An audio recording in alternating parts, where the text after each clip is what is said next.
He sowed the seed of the word and describes the four kinds of hearers. He goes to the kitchen, he sees a woman cooking, using the leaven. Or he goes in a room and sees a woman sweeping a house, keeping a house clean.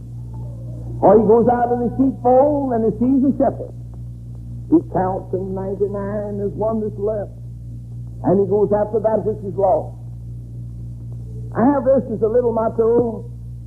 If you can keep your head when all about you are losing bears and blaming it on you.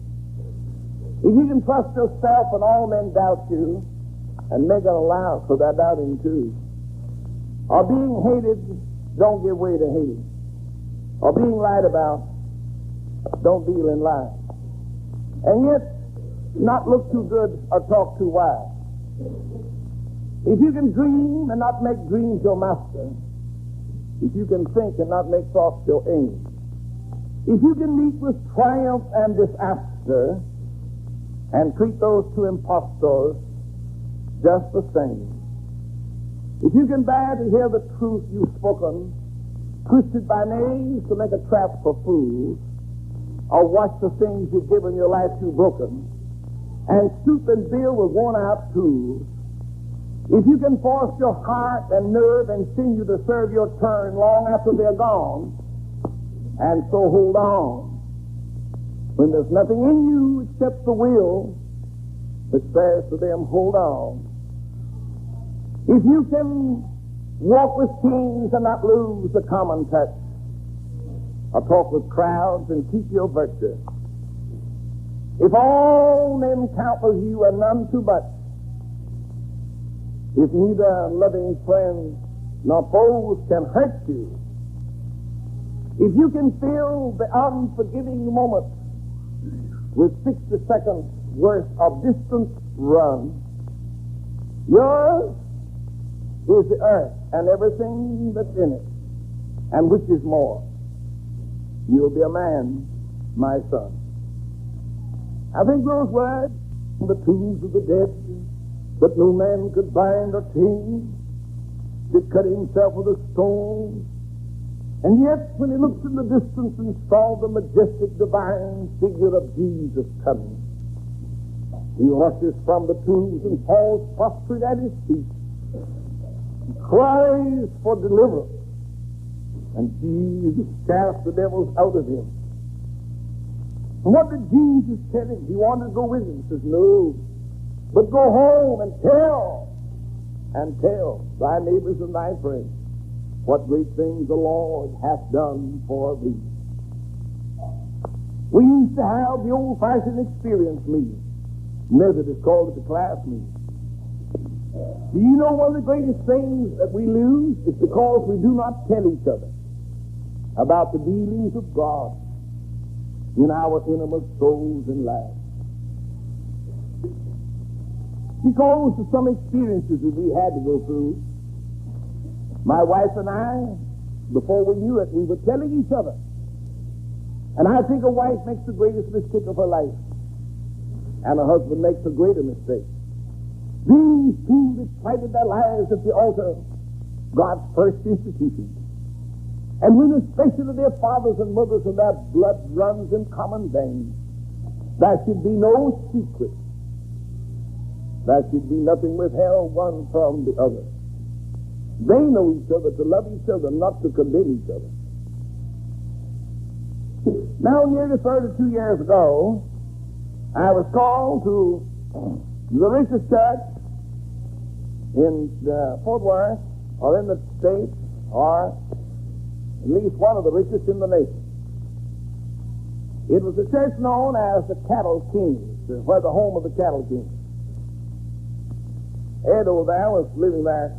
When did you live in Fort Worth, Ed? About 30 years ago? Well, you know all about what I'm talking about. Now, it was a church that's known for its aristocracy. If you want real aristocracy, you go out among the cattle kings of the West and you'll find it there. They spend their money, they travel far and wide, and they call me, and I don't know what in the world, why they call me, around about 30 years of age. And they found out after they didn't know why they called me either.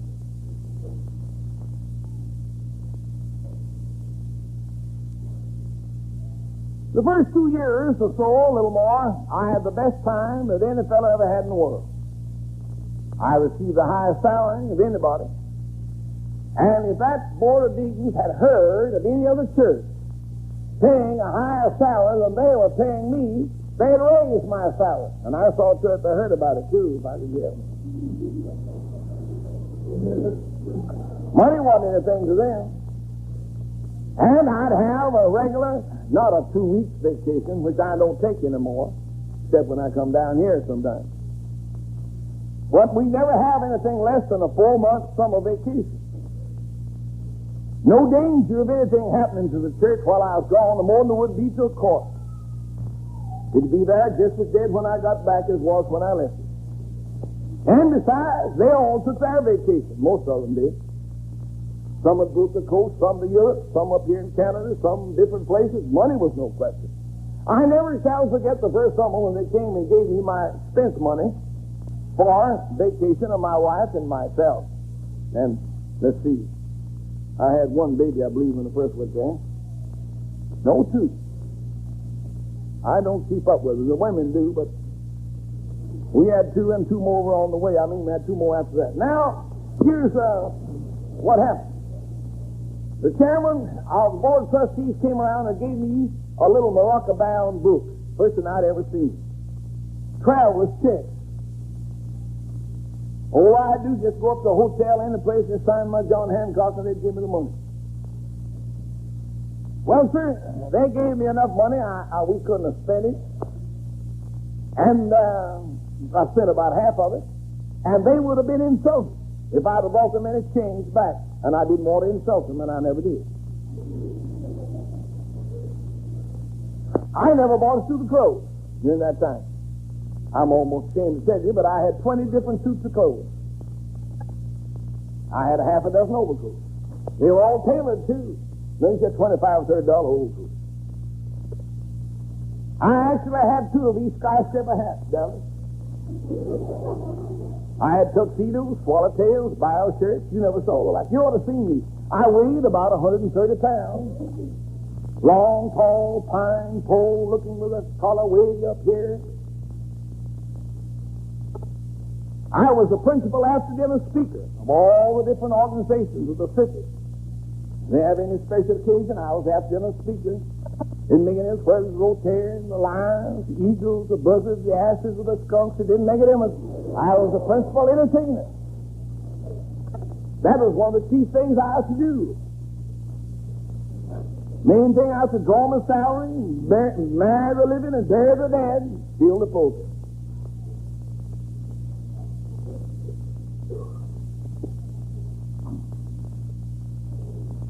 One day got an invitation. Wife did. She said, well, we're going out to Mr. So-and-so's tonight. I was getting awfully tired of that thing. I said, well, honey, when in the world are we going to get through all this thing? Well, she says, you know, we can't afford it, and she was trying to do the best she could. I said, well, all right. And so after a while, they sent for us in one of these great big old-time, you know, one of those long Packard cars, big as a hearse. And a fellow came there. He was a Hungarian. He had on a gray uniform, long-tail coat, and a big gray skyscraper hat. And so I met him at the door. Wife didn't want me to do that. We had a maid. It didn't cost us anything. They paid for everything, yard man, everything else. And I said, I'll meet him. And so he had a great big arm full of flowers. What do you call it? Corsage? Did you ever wear one? Looked like the backyard turned bottom up. It's hanging here, you know, a rose.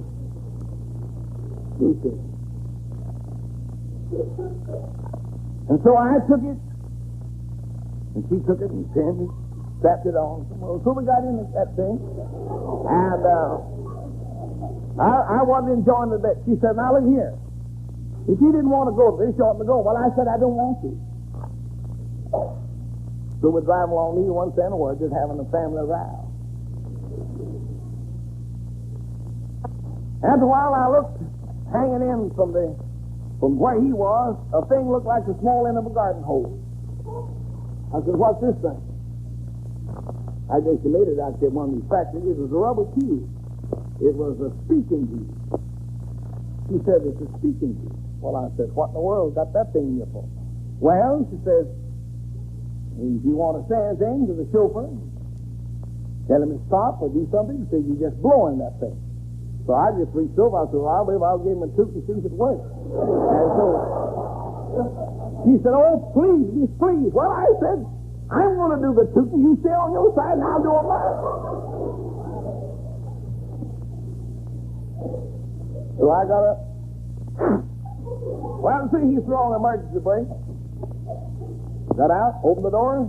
He's just as bald-headed and just as flat as a turnip on top. He bowed over. I took my skyscraper off and bowed to him. I said, I just want to know, in case anything should happen, you could stop. I said, go ahead, that's all. Well, so we got out there, and they had about an acre of ground, the backyard, the park, the chairman of the board of trustees, had a lot of other places there, too. And after a while, now we get to going, Pap, Slick, Bushwhacker, Budweiser. I went to her and said, you know what we're in? He said, yes. And I know it. Says, don't say anything. Well, I said, I'm about to bust. I said, you go and make an excuse and let's go home. I knew the Lord would forgive her for lying quicker than with me. I never have found out what excuse to make. So the next morning, I went down to the wholesale grocery of this chairman's board of trustees. I went in and sitting there with his thumbs up in his vest like this. I said, you invited me out last night to a beer goozling party. And I just wanted to protest. I don't like that kind of business. Oh, Norris, you know I was out of the way too when I first came to the city. You'll get over it. You'll get over it. You'll get over it. So don't get excited. I said, I'm not. I said, you know, that stuff is what wrecked my pure dad's life and brought premature halves to my precious mother and sent her to an untimely grave. And I can't do this. Well, what are you going to do about it? I said, you'll find out. Goodbye. Well, I went home one night. I'll just give you a few points. I went home one Sunday night and I said, sweetheart, I'm going to quit the ministry. She looked at me and she said, you're going to quit the ministry, yes? I said, when did you ever begin? So about that is, it's true. Oh, I've been holding meetings all over the country when I was a country preacher, but when I got to be a big city preacher, well, I said, it's all right. You find out, I'm either going to quit or I'm going to enter. Because I think you're right, I'll do one or the other. I accepted the invitation to go down here to Orangeburg, hold a meeting. Charlie Carroll didn't want me to come. I didn't go over there to hold a meeting. I went over there to get away from everything, to see what I was going to do. Held a meeting for him 2-3 weeks, and after I got through, I stayed up there another week, went around, ate ripe persimmons in the fall, and just had a good time walking up and down the banks of the Ohio River, but I was in great distress. I never shall forget, after 2-3 nights of terrible agony, I sent a telegram and announced the subject. It was a very sensational subject. I meant to shake the whole town, and it did. Newspapers had big front page headlines. The owner of the morning paper, and they were a member of the church. Everybody had any promise to member of that church. Different news agencies put on the wire, went all over America. A friend of mine wrote me from California, says, I know this is a lie, no preacher ever preached on it, and I know you didn't do it. And said, I wish you'd please write me a letter and tell me it's not so, and I'll make the newspaper correct it. He enclosed the paper, and I just wrote back, it's so. That's all I said. Now, you talk about a crowd coming out. They came out. And the whole streets and everywhere around there was there. I had a choir, about a baker's dozen, and a beer goozling Dutchman, Harris, brought his Absalom. He played the pipe organ and directed the choir. On Sunday morning, he played for the dancers in the beer gardens during the week. So he was out there, there was such a crowd. He was out in the alley, got there at a regular time, and the crowd was there an hour ahead of time. So he wrote a note. Says, please open up the way so I can get in with the choir. I wrote on the bottom, I said, wait till I send for you. He'd been standing there yet. He'd wait till I send for you. Well, so the next morning, that dear Jerusalem Dutchman came around. Never forget how not neat it was. He came around and he says, what does this all mean? What does this all mean? You interfered. You knocked out my program. I had Mrs. So-and-so going to sing a solo, and two others going to sing a duet. You know, one of these guys keep the music outfit that starts in G and ends in G whiz, and nobody on earth or in hell understands. And I said, after he got run down, I said, well, Professor, we just well understand each other. And there's a new day here in the First Baptist Church.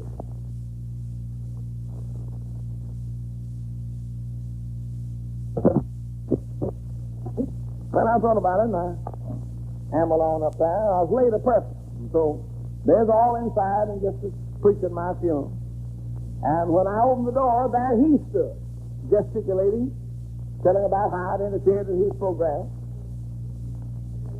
And so I sat down, took my seat, and then he sat down. Chairman of the board says, well, anything else? I didn't say anything. They didn't say anything. I didn't say anything. They didn't say anything. We all looked. Did anything else come up? I didn't have anything to come up. They didn't say anything. One of them says, well, now listen. Said, no use to stop because the pastor's come in and says we ought to go on and finish it. I didn't say anything. Asked me, he said, have you anything to say? No. I just come up here to get the hanging, see what's going on. Well, said we, Mr. Bauer, he brought the question about you dismissing him this morning. I said, no, you should bring that up, that's settled. Didn't I tell you so, Professor? Yes, but I said, that's all right. One of them got up and said, well, I don't think it ought to be done that way. He said, I said, just a minute. He's president of the bank, too. Do you take this there Jerusalem Dutchman aside because I dismissed him? He said, I do. I said, you're dismissed, too. No, another one jumped up. He said, well, I have a daughter that sings in the choir, and she was had a man how she could roach her eyes and pull in a diaphragm in the squall. And he says, I take you aside. I said, you resigned also. Another one said, well, here. He says, what does this all mean? We've never had anything like this before. I said, well, you ought to have had it sooner. I said, do you take your side? Yes. I said, you resigned also. Oh, he said, I thought this was a Democratic body. I said, it is. And I'm the Democrat from now on. Now, as a gentleman, I'm going to present your resignation. Well, I just give you that, and of course, you understand how I was young, I've got the part didn't matter. And I've been criticized. A lot of these denominational papers said, well, don't think a fellow ought to run a church like that. I don't either. But I was in it. Well, one day, one Sunday morning, this is 1911, had a big statewide liquor fight off, and I picked up the morning paper, and there was a long committee, arranging for this saloon crowd, 10,000 of them, coming to Fort Worth, bartenders, saloon keepers, and brewers and wholesalers from all the states. And who do you reckon chairman of that committee was to arrange for it? He was the chairman of my board of deacons. And the next two names were also deacons in the church. So I sat down at the breakfast table, and I started to read the Bible, and I looked at the paper. I said, look here, wife. I said, look here. Read these three names. Yeah. They're on this committee here to receive this liquor crowd. Well, she said, now, I'd go slow. I said, I think I am. So I turned over there and I read about where David met Goliath. I said, I better get some of his spirit around here now. So I went to telephone, called all the deacons to meet me before preaching in the pastor's office. And I took that paper. And I said, now, gentlemen, here you are, three of you, on this liquor crowd receiving it. And you here on the board of deacons. Well, one of them, he just flared up. He said, well, that's a matter of business. And we're in business, and these men are coming. I said, all right, I'll give you 1 hour. Take your choice. You'll either resign from the board of deacons of this church, or I'll resign as pastor, and we'll let the church settle this morning. Well, I want to say this. Every time I'd meet them squarely, they'd get out. So we never did have a public row. I'm charge you preaching thing. Don't have any public around church. Handle it behind the house. Handle it in the room. Well, now, here's what happened. We had our permit from the mayor, Mayor Bill Davis, who was mayor of the city at that time, gave me a permit to put up a big tent. A tent that was 2 blocks long. The street had divided, no alley there. And those blocks were run about 300 to 400 feet. And about 200 feet wide. And I'll tell you why it's such a huge tent. Sarah Barnhart, some of you older ones remember, she toured America bucking the theater truck. And so she just built a huge circus tent. And the last place she showed was in Fort Worth. And that tent was put on storage. And I found it out, and I bought it by paying a part of the storage and they gave it to me. It was a regular ring-ling Barnum Bailey circus tent. I started in there for a meeting and run for weeks and weeks and weeks. One day, the mayor called me up. He says, Dr. Norris, you're going to have to take that tent down. I said, why? Well, he said, I can't explain to you why, but I'll take it down. Well, I went down his office, and he was as wild a man as ever lived in his game and as fine a fellow as you ever saw, mean as the devil. Well, so here's what happened. When I walked in, he had an old-fashioned 45 pearl handle there on his desk. I reached over and picked it up and unloaded it, and I told him somebody must give it to you. He said he did. And I said, why do you want me to take that tent down? He said, listen, the whole town is stirred. He says the streets of this city are going to run with blood if you don't take that tent down. He said, you've got everybody at everybody's throat.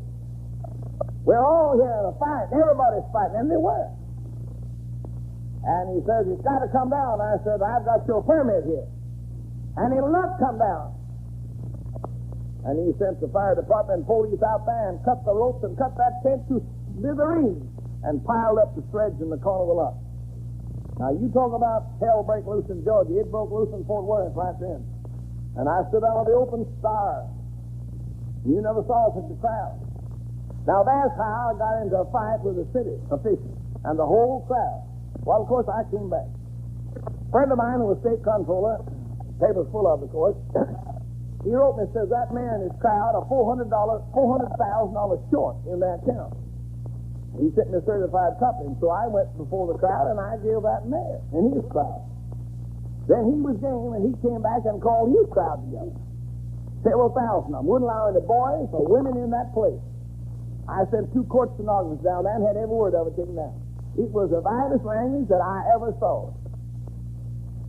And I had enough copies printed and put one on the doorsteps and in every office of everybody in Fort Worth. Now you talk about things with a fire showing up. And the next night the church was burned. And that mayor, when he closed his address, he's a very eloquent fellow, he said, if there are 50 red-blooded men in this place tonight, there'll be a preacher hanging from a telephone pole before daylight. Edward, you living in Fort Worth around about that time? All right. Now then, here's what happened. Come up here, Dr. Clapp, just a minute. Here's a man that knows something about it. Now then, here's what happened. Just stand right here a minute and I'll finish it. Now then, well, somebody ran to the telephone, phoned my house. I was sitting in front of an open fire, cold grate, and wife, and let's see, I think we just had either 2 or 3 children at that time. And I came back from the telephone, and I was sitting there, and you know, wives are very peculiar. They can tell when anything goes wrong or anything unusual. She looked at me, she said, anything unusual in your telephone? No. And there wasn't. Razor blades already been going 1,000 feet high for several weeks. And I sat there, and this fellow that phoned me was my friend. He said, now listen. He said, you better leave at once. He said, they organized the mob to come down. Well, I thought, now here, I'd hate like everything, that thing to come off here before my wife and baby. So I walked out in the hall and put on my coat and hat. Well, I said, where are you going? I said, I'm just going to go. Said, I'll go with you. I said, no, you won't. Well, that made it worse. Now, I walked out of the door. We were just a few blocks from down in Business City. When I got down there, I saw 10,000 people howling, yelling, shrieking like a bunch of Comanche Indians. And there was a man up on a triangular stone about 4 feet above the ground. And he stood there and had a rope in his hand. Scared me. I walked up, I said, well, I'm into it.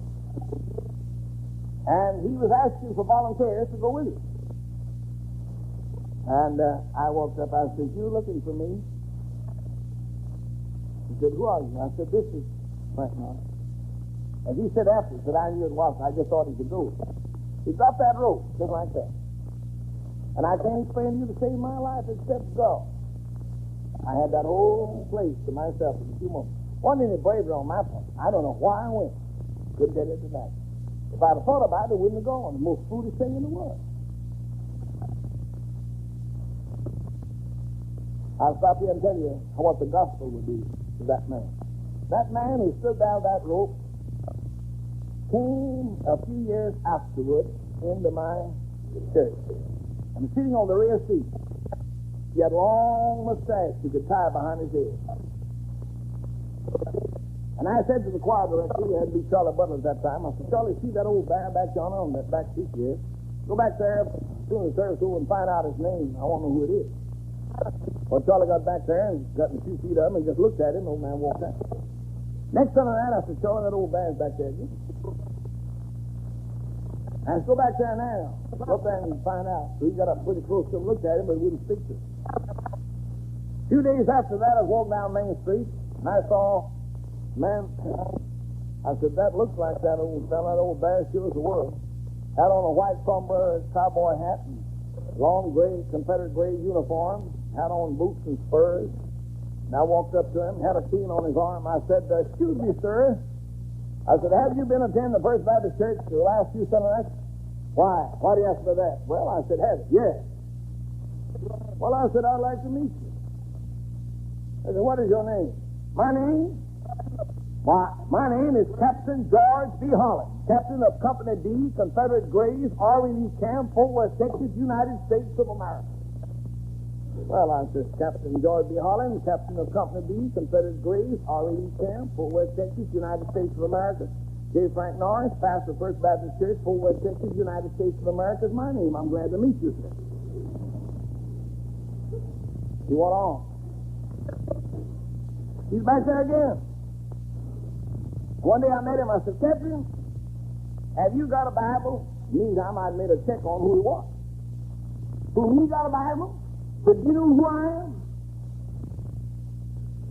I said, yes, I've got your record. What'd you find out? I said, they tell me you're the meanest man between the oceans. So you got my number. You got it. Had a saloon, had variety shows. I said, Captain, I want to give you a Bible. Very well. I gave him a Bible, wrote the file, just how he introduced himself and how I introduced myself. Now, he read that Bible through because he asked me every question who King's wife was to the seven-headed, ten-horned beast in Revelation. One Sunday morning, he reached over to take a drink, had his bottle on the table by him, stayed tank all the time. And his hand rested on his Bible, raised up on his elbow. I'll tell you just what he said when he came to church. He looked at that Bible, that bottle, and he said, I have served you long enough. He was then 81 years of age. He said, you robbed me of my home, of my wife, of my happiness, and of my soul. I will not serve you another day. And reached over and picked up that Bible and opened it and laid it on his bed and got down on his knees before he dressed and buried his face in that open Bible and said, oh, God, if thou be a God, I don't know. But, oh, God, if thou be a God, please have mercy on poor old George, the wickedest sinner in the world, please. He got up and dressed and came to church. He put that half-full bottle of liquor in one pocket and then put that Bible on and came to the side door and so rushed to went and tell that preacher won't see him. And I came, and he pulled out the bottle and said, I'm through. And pulled out that Bible and said, this is one. 6 years rolled by. Wife, I've been off in meetings. Wife at the station, she says, your good friend Captain is dying. He's calling for you, been calling every day. And she said, we'll have to hurry, and drove out. And went out into his house, edge of town. There he was propped up, his sight was gone. And I walked up to him, I said, Captain, you, I'm so glad you've come. Reached out, took my hand, his thin, bony hand. Said, I'm so glad you've come. I'm going to check out. Then he run his hand under his pillow and pulled out that little Bible I gave him. He said, this. He said, one. It has one. Preach it on.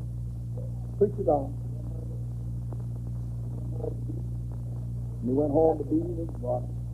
That's the man, my friend, that held the rope that night.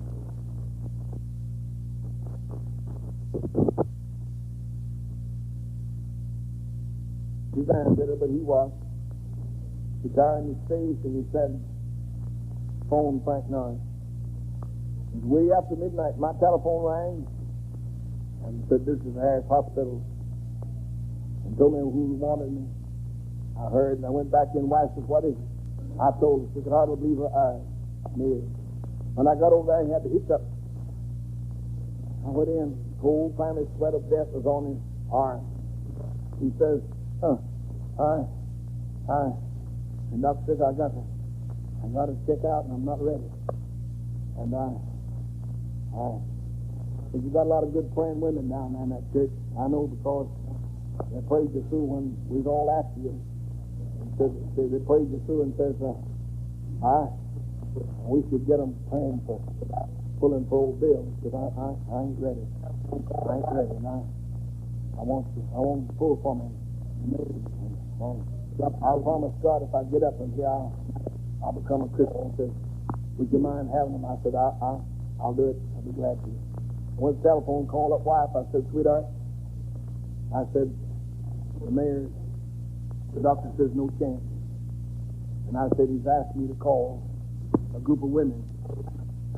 And I said, would you mind calling Sister Walton and Sister Hendricks, some of God's great women? And they had prayed all night long many times. And so she called them, just thought that, you pray tonight. But no, they called back, and you know what they did? First thing I know, a whole crowd of them, about 100 of them, met down there in the basement of the church. And they was on that basis for the worst enemy they ever had in the pastor. He was back of all that courthouse conspiracy, one of the main men. They have to raise $11,000 to persecute this preacher. And to have false indictments, all that. And they were down there. They got down there about 3 o'clock in the morning. He stayed in the sun rose. And so I went back and I told him, I said, Bill, Mr. Mayor, I called him in. I said, the whole crowd of people down there are praying for you.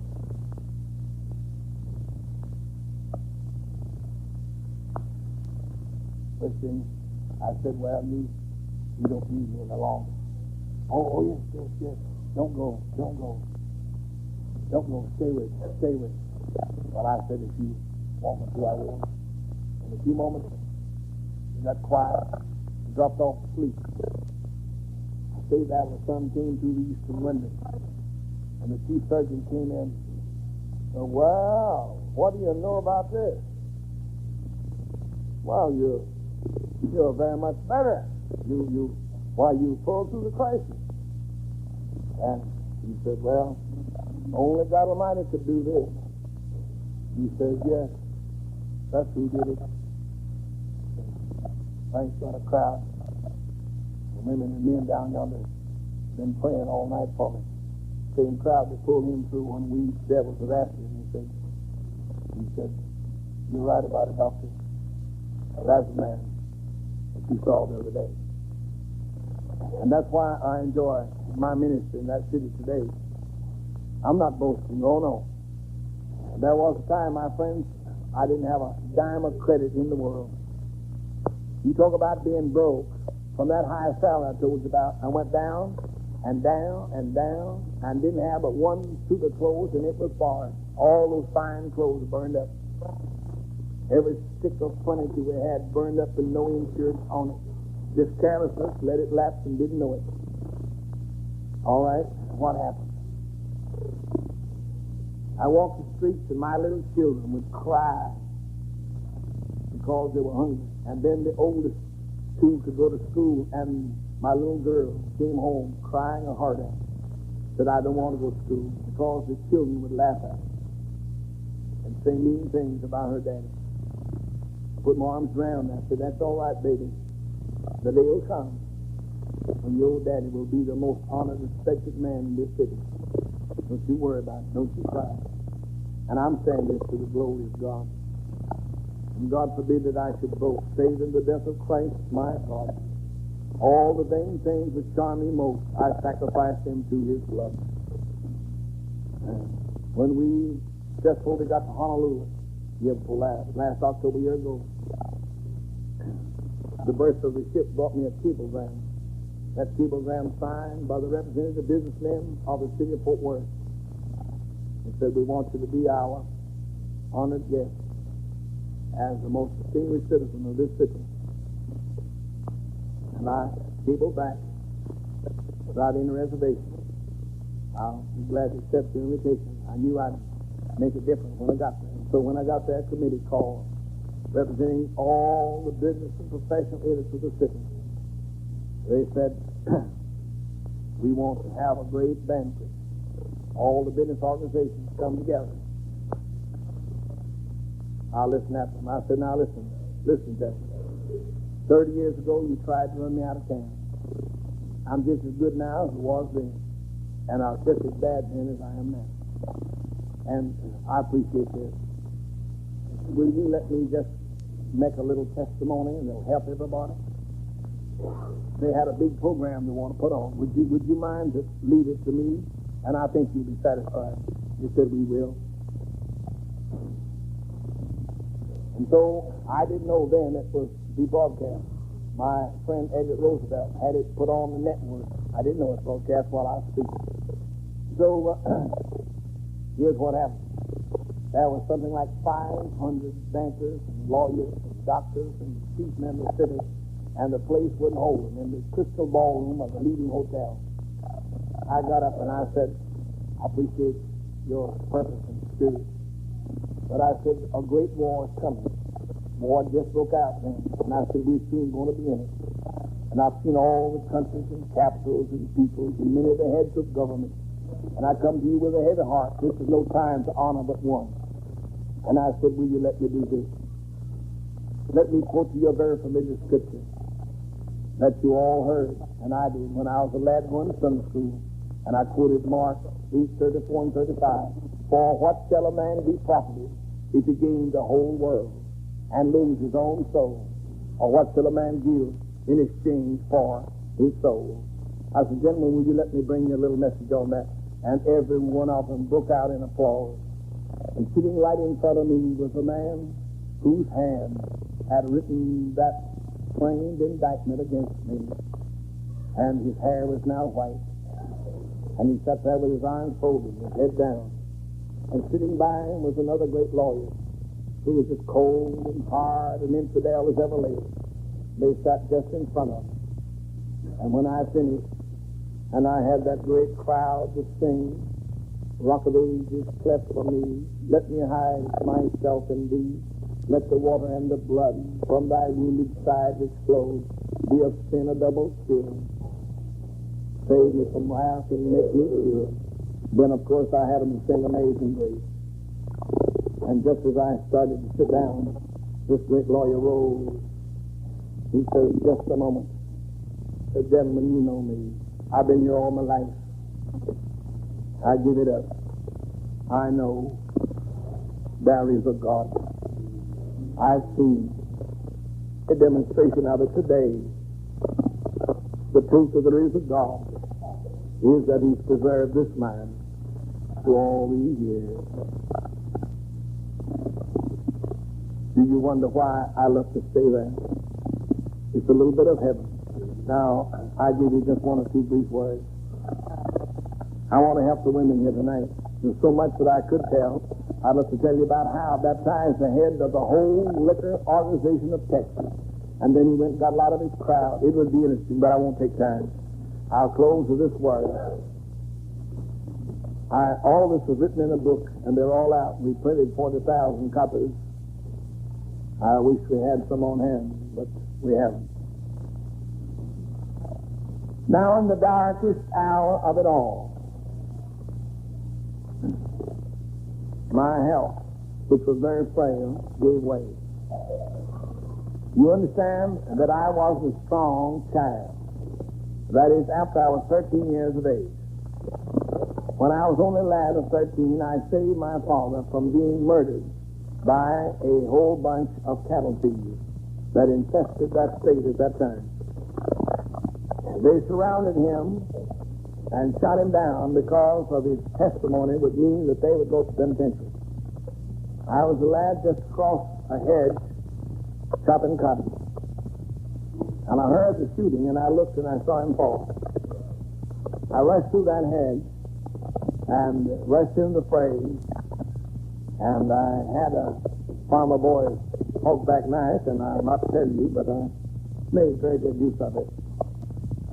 And one of them then got behind me and shot me through twice. My life hung in the balance for a long time.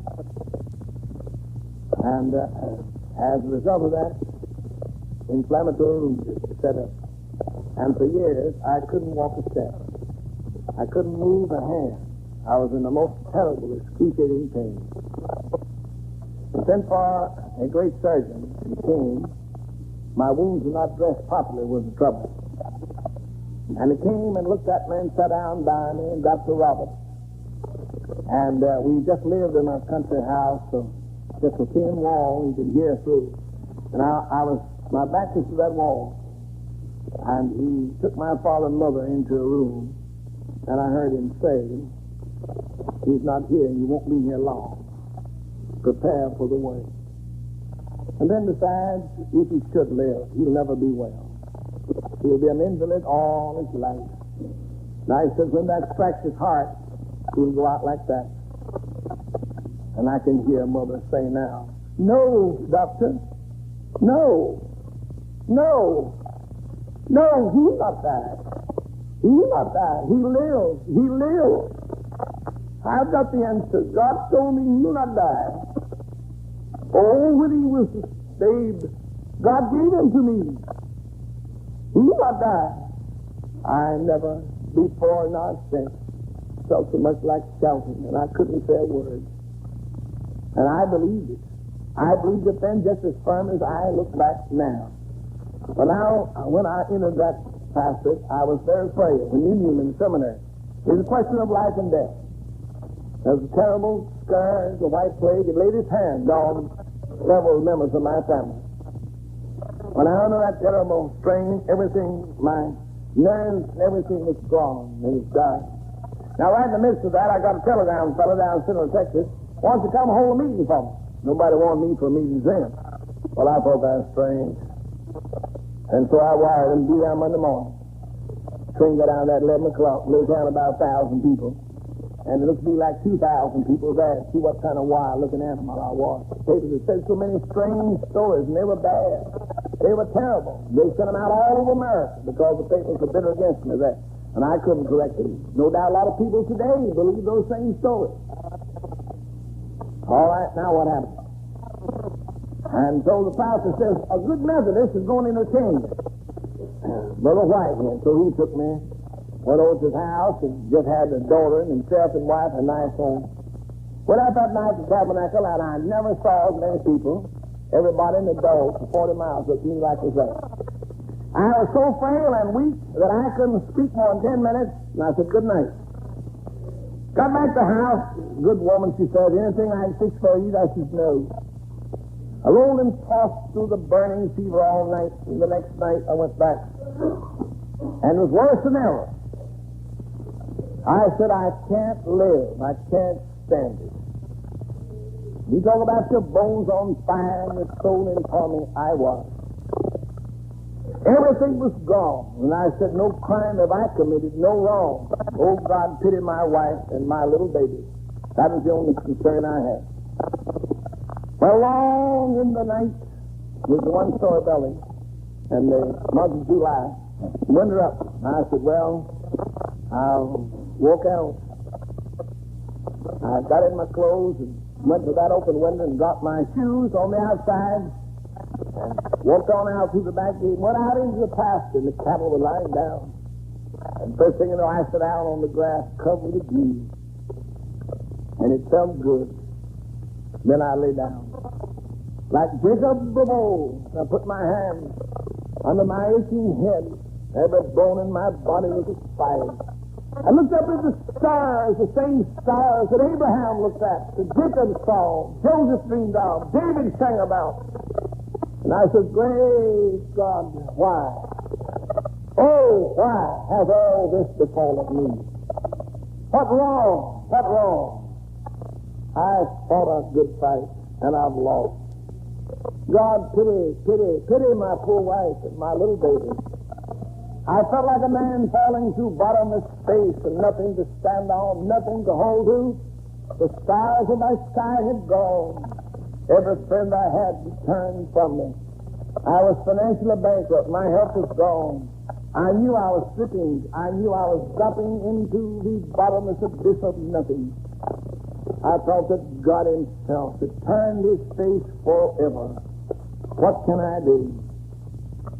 And first thing I knew, for the first several nights, I dropped off and for a few moments sleep.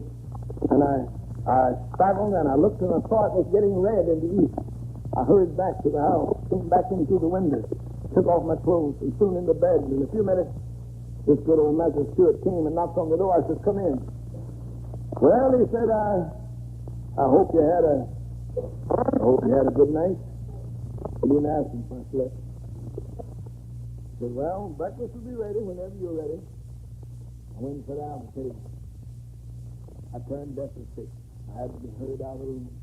As I got up out of my chair, I started to fall. He caught me. I didn't weigh but about 118 or 20. And they laid me in the bed and said, we'll send the doctor. I said, no, we'll do no good. Please don't. He said, well, I think you ought to phone your wife. I said, no, don't. Just let me alone. I knew I was going. I felt it. I knew everything was gone.